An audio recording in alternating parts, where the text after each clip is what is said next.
3.5 years on from the fire at Grenfell Tower, thousands of Londoners are still living in buildings wrapped in flammable cladding, going to sleep each night knowing they would not be safe in their homes if there were a fire. But as well as the fear for their safety, there are financial fears too. At one development in Woolwich, the service charge for each apartment has doubled to pay for extra fire safety measures. But that's nothing compared to the potential £50,000 cost per flat they may have to pay to remove the cladding. Antoine Allen reports. It's our homes. Our home is where we should be safe, not in fear that we might get burned down or homeless. Gloomy weather mirrors these apartments that have lost their bright future. The residents of Royal Artillery Quays believe owning this development was an offer worth buying into. But more than 60% of these people now fear they could be bankrupt if they have to pay the millions of pounds it will take to remove the flammable cladding covering their homes. For these residents, this building was sold as their dream home, somewhere to build a family and their financial security. But the news that it will cost £13 million to remove the flammable cladding on this building has turned that dream into a nightmare. You want to build for your future, and that's how we do it in this country. And we've been now told our property is worth zero, nothing. In fact, it's worth less than zero because potentially we're going to have to pay this remediation bill. Despite only owning 30% of the property, shared owners have to pay 100% of the rising fees. To cover the cost of the increased fire safety, the resident service charge doubled in March to £6,000 a year.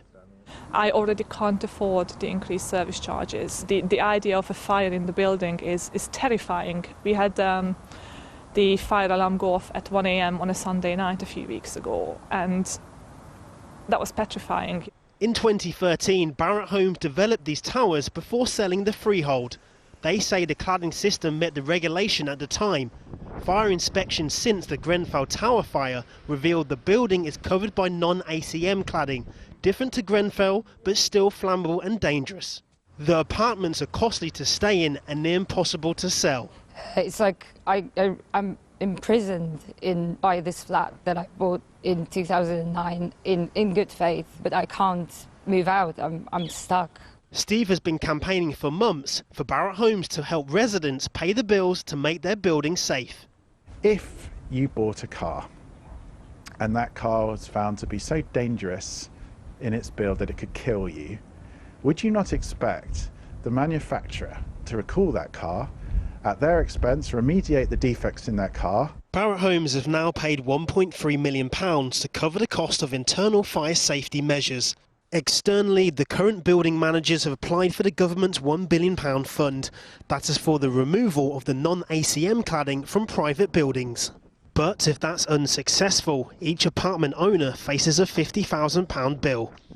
ADELINE is 76. She's had to come out of retirement to find the money to pay the rising costs. It really hurts me, to think that all my hard-earned savings is, going down the drain. My mental state is terrible. I could hardly sleep sometimes.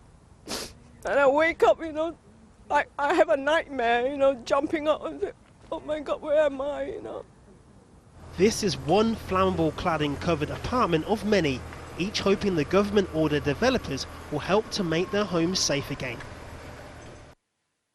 Antoine, clearly a nightmare for all those residents, but this is a problem that is replicated right across the city.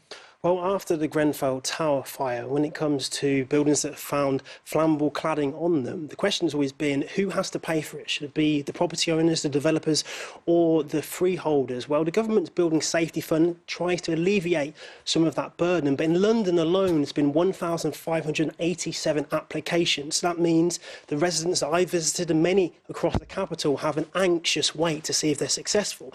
If not, that means families, single parents, first-time buyers and the elderly will have to find the money, tens of thousands, to make a property they bought in good faith safe, when in fact it may not be. Antoine, thank you.